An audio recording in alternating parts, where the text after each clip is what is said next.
Hello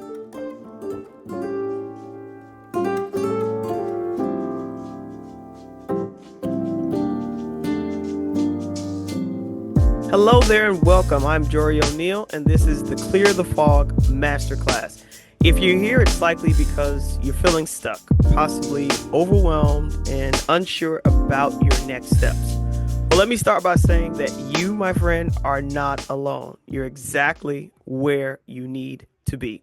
I believe many of us, especially as women of faith, find ourselves caught between this space of serving others and then going after our dreams. And like I said, it's sometimes exhausting, right? The mental clutter that builds up can even make small decisions feel monumental. But here's the good news. Clarity is closer than you think. In this session, I'm going to walk you through a simple but powerful tool called the Decide Framework. Yes, DECIDE. And it's designed to help you clear the fog, make decisions with confidence, and take meaningful actions towards your goal. So I'm going to need you to do a couple of things. First one, I'm going to need you to grab a worksheet or a notebook because we're going to be diving directly in. Okay, so after you get your notebook, you're ready to rock and roll. Let's get started. Okay, so the first part of this is the D. Like I said, we're jumping straight in. D means to define the problem. So defining the problem. And with every great decision, you must first have clarity on what the problem is.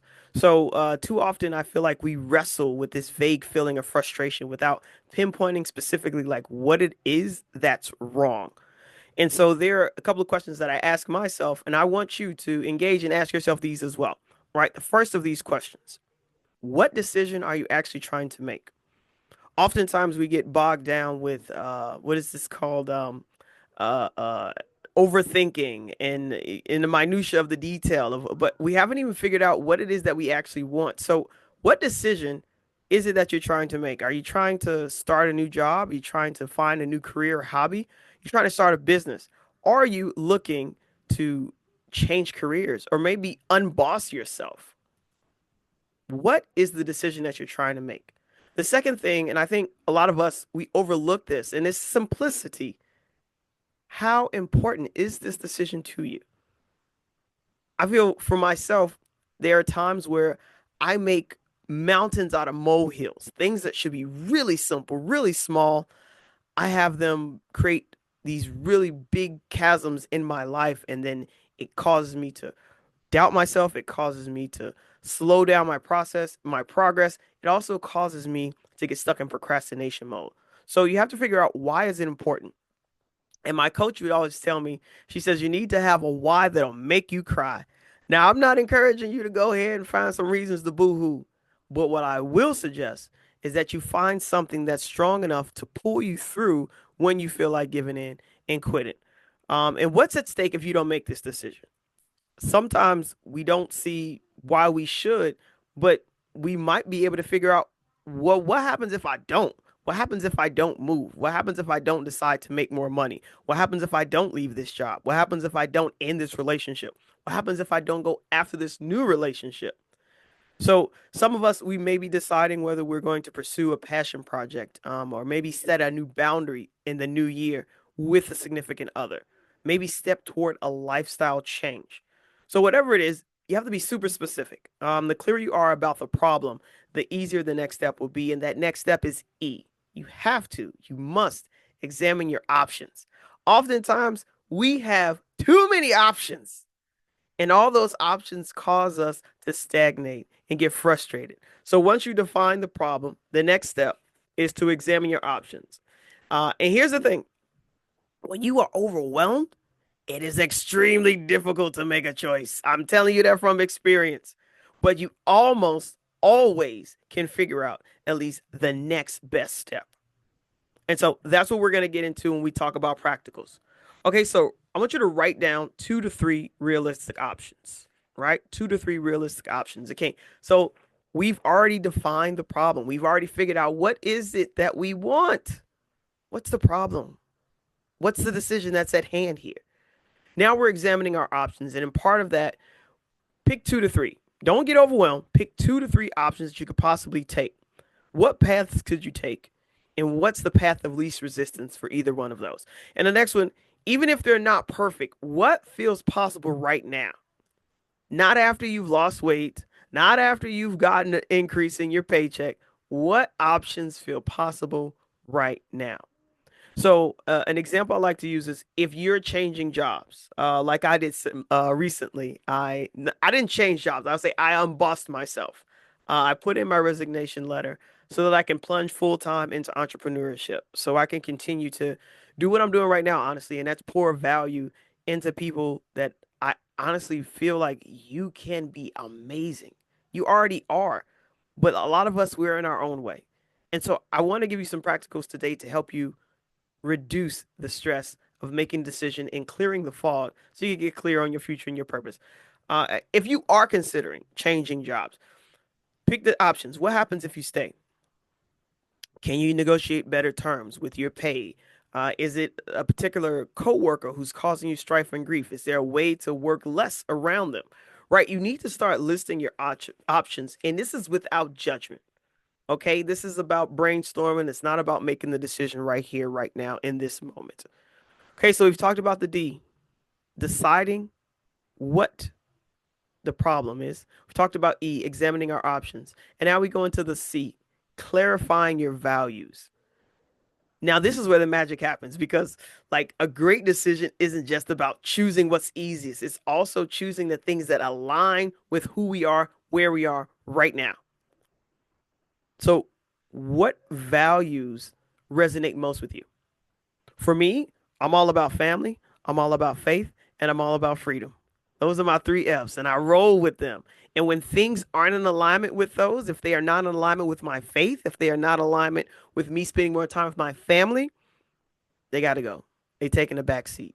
And if anything makes me feel boxed in or like I have no options and impinges on my freedom, nah, we got to go. We have to go. Or my creativity, right? And so, what are the three values that are top list for you? The things that you're like, every decision that I make for 2025 is probably going to be in alignment with here. What are those? You write those down. You're only going to pick three. I think three is a simple number for us to work with and rock with for right now.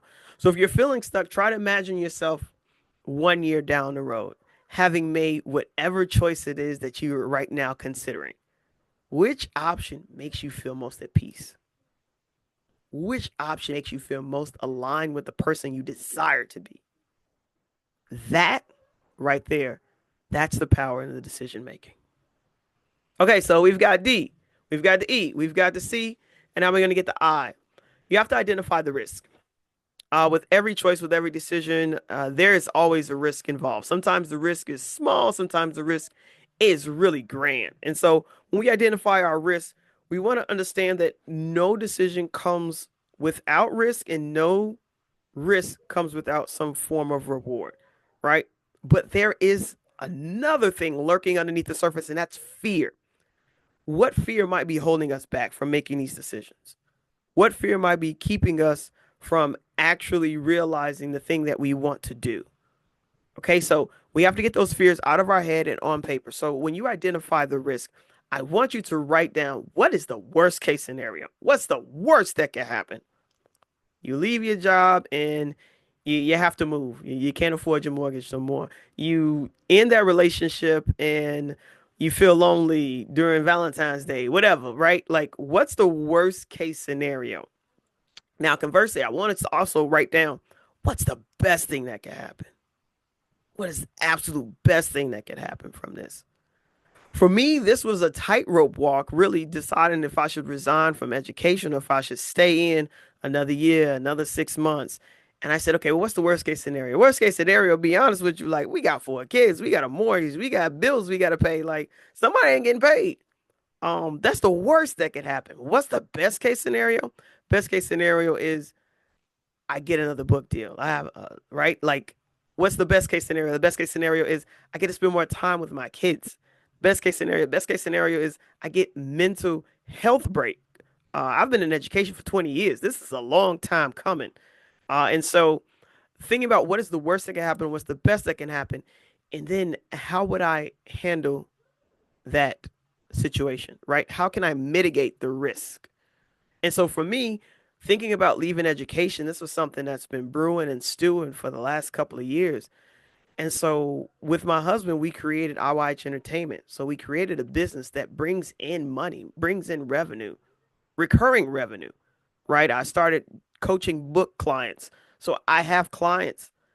We have monies coming in. Like we are not destitute. So mitigating the risk is okay, I need to increase how much we bring in the business if I'm going to remove this full-time paycheck that I've been getting.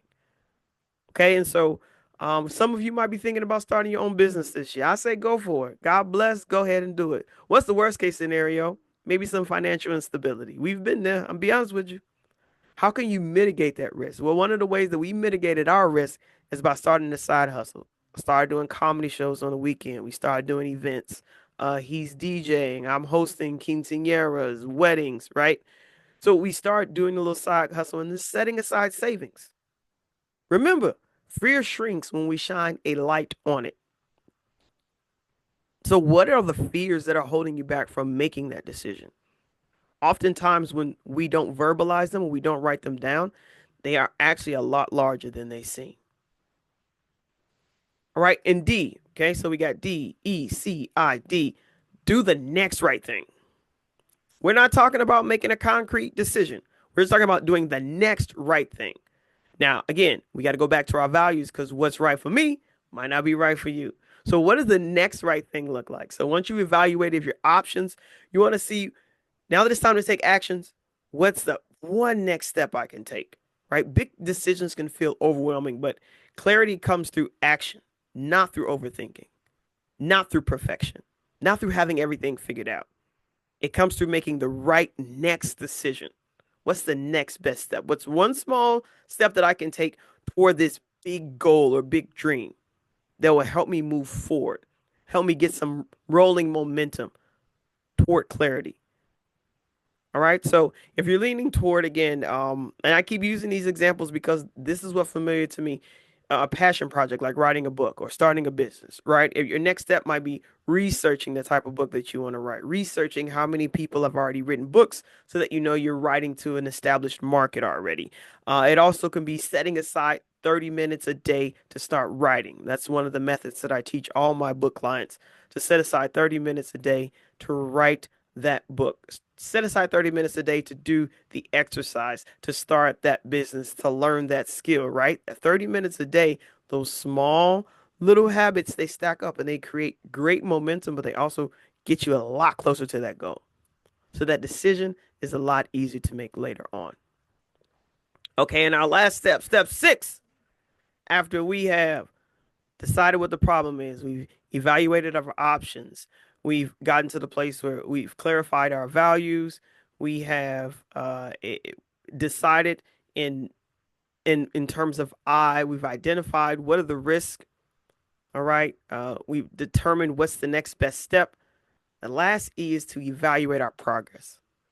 Oftentimes, we're a lot further ahead than we think we are because we've never sat to reflect and look back on where we actually are. So the final decision isn't about like this one and done step process. No, no, no, no. This is a journey, my friends. So, first step, the last step, you have to reflect on both steps. So, pausing and reflecting on where you are, how close you've gotten to that big goal, that big decision, that big dream, right? And so, asking yourself these two questions. These are the two questions that if you ask yourself at least at the end of every week, you're going to get so much closer to your goals. First one is, did the actions I took today or this week bring me closer to my goal? Did the actions or decisions that I took this week bring me closer to my goal or even closer to clarity on my decision? And the second one, super easy. What worked and what needs to adjust? It's a twofold question. It sounds like three, but it's not. What worked and what needs to be adjusted? Maybe everything needs to be adjusted. Maybe you need an entire new strategy. That's fine. That's cool. But if you don't reflect and stop and figure it out, you're going to continue down this path. You're going to continue down this road and you're not going to know. And then you're going to feel discouraged because you're going to look up and you're so far from your goal. All right. So that E place, evaluating your progress, that reflection is super important. And so the beauty of this process is that you don't have to have it all figured out. Honestly, I did it and I still don't, if I'm being honest. You just need to move forward step by step. And that's it. That is my decide framework. That is how I clear the mental fog. That is how I get clear on my goals, clear on my actions that I need to take next. And I want to congratulate you. You've just worked through the decide framework. So give yourself a round of applause. Give yourself credit for showing up, taking the time to grow and to gain that clarity. And if you are ready to dive deeper, I have put a resource in the chat for you to go ahead and download. If you're watching this video because you are part of the Clarity kit, then congratulations. Go ahead, move on to the next step in this module, which is creating the life of your dreams through a two-step process that I love to frame out for you. And that's my personalized framework. And so again, thank you guys for tuning in, and I'll see you next time.